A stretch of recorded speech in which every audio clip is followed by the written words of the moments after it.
Living in the end, you are in Barbados.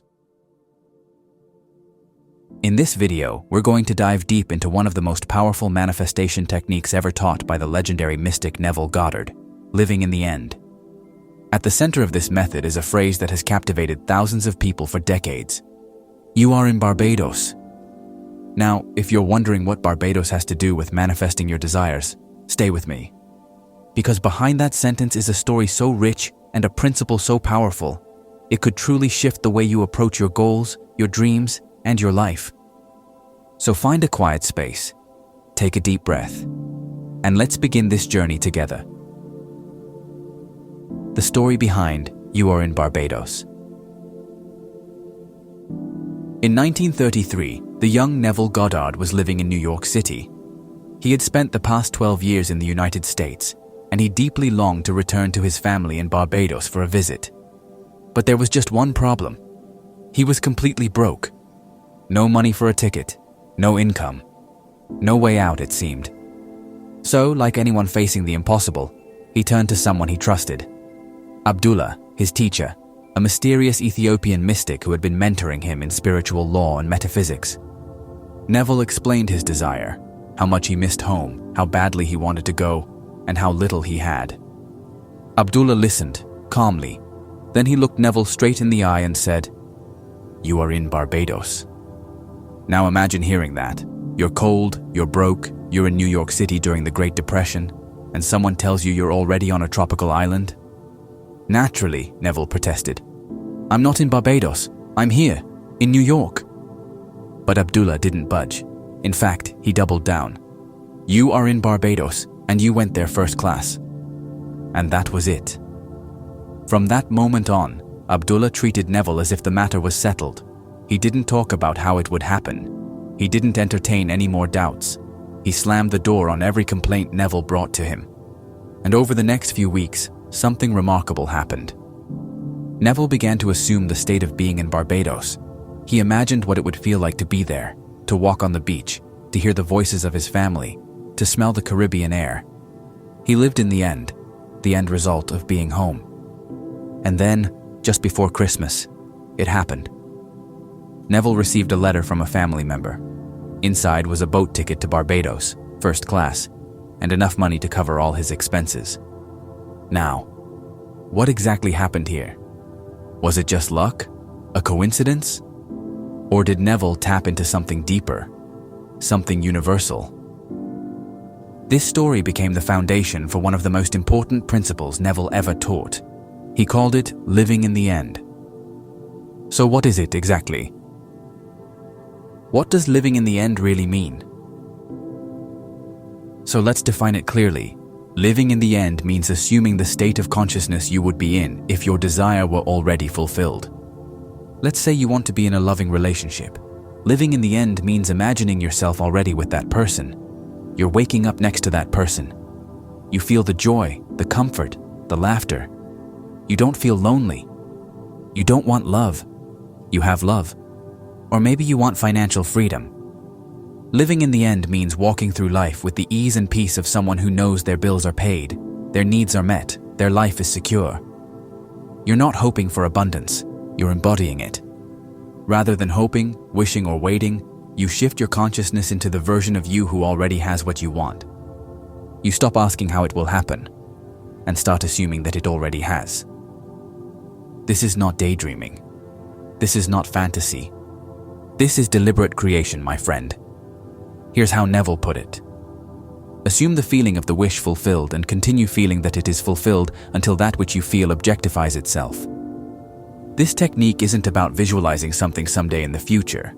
It's about entering the state of it is done, right now. When you live in the end, you are no longer a person who wants something. You become the person who already has it, and that shift changes everything. Why this works, the psychology and the spiritual law. Now you might be wondering, how does this actually work? Let's look at it from two perspectives, psychological and spiritual. Psychologically, your brain doesn't know the difference between a vividly imagined event and a real one. When you imagine an event repeatedly with emotion, your subconscious starts to treat it as reality. And your subconscious controls your habits, your perception, your body language, your decisions. You start acting like the version of yourself who has the thing. And guess what? The world responds to that. You start meeting new people. You spot different opportunities. You trust your instincts more. You align with the reality you've been living internally. Spiritually, Neville taught that imagination is God, that your inner world creates the outer world. As above, so below. As within, so without. The Bible says the same thing. Your kingdom come, your will be done, on earth as it is in heaven. What you assume to be true in consciousness must eventually take shape in the material world. Change your conception of yourself, he said, and you will automatically change the world in which you live.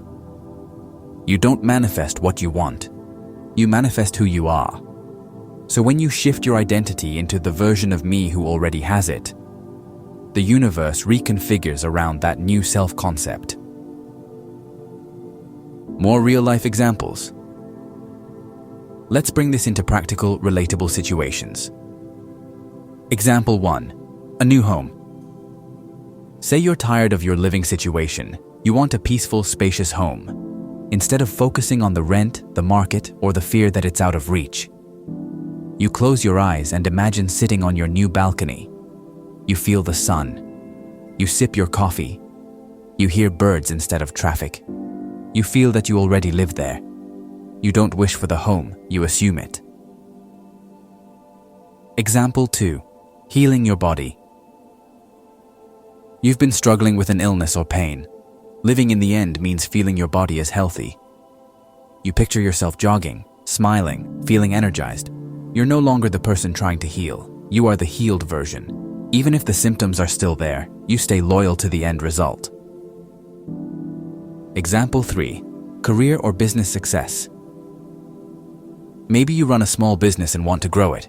Living in the end means imagining the excitement of orders coming in. You visualize customers thanking you. You feel proud of your growth. You act from confidence, not fear. This changes how you market, how you speak, how you show up. Neville taught that imagination creates reality. What you consistently imagine, especially with emotion, impresses itself upon your subconscious mind, and your subconscious controls what unfolds in your world. He also spoke of the law of assumption, the idea that when you assume something to be true, even if there's no outer evidence yet, your reality begins to align with that assumption. And finally, he emphasized that feeling is the secret. It's not enough to just think about your desire. You must feel it. You must embody it. It is not what you want that you attract, Neville said. You attract what you believe to be true. And belief is created by feeling. Let's break that down with an example. Let's say you want to manifest your dream job. Instead of focusing on resumes, interviews, or worrying about competition, what if you started imagining that you've already been hired? You hear your best friend say, "Congratulations, I'm so proud of you." You feel the leather chair in your new office. You smell fresh coffee in the break room. You know you belong there. That's living in the end. It's not fantasy, it's spiritual causation. You are impressing your subconscious with a scene so vivid, so emotionally real, that your outer world eventually mirrors it back to you.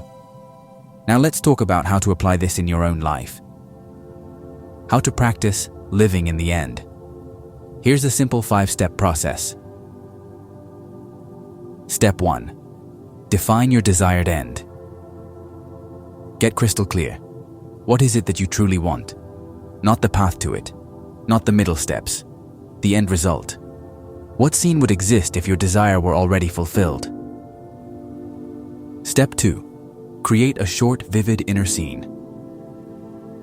Close your eyes and imagine this scene. See it, hear it, feel it. Keep it short, maybe 30 seconds, just enough to capture the essence of the fulfilled desire. Step 3. Feel the emotion. This is the most important step. Feel the joy, the relief, the love, the satisfaction of already having it. Don't think about it. Feel it. Step 4. Repeat consistently. Neville recommended doing this right before sleep, when your mind is most open to suggestion, but you can also do it throughout the day, especially in moments of doubt. Step 5. Let go and live. Don't force it.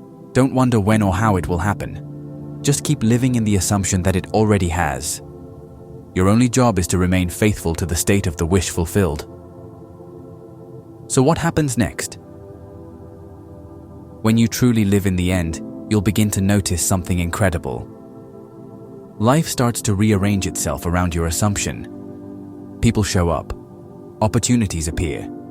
Ideas strike like lightning. This is the unfolding of what Neville called the bridge of incidents, a natural series of events that lead to your manifestation. And it all begins with your inner world. Let's go back one last time to that original phrase, "You are in Barbados." Abdullah didn't say, "You will be." He didn't say, "Maybe one day." He said, "You are." And that is the power of living in the end. So let me ask you, what is your Barbados? What is the desire you've held in your heart, perhaps for years? Can you, starting today, assume the state of the wish fulfilled? Can you say, "I am already there, I already have it, I already am it"? Because when you do, the world will begin to shift. It has to. That is the law. Thank you for watching, and for allowing me to share this incredible truth with you. If you found value in this message, be sure to like this video, subscribe for more, and share it with someone who needs a reminder of their power. And remember, you don't have to wait, you don't have to beg, you only have to imagine. And believe, you are not on the way, because you are already in Barbados.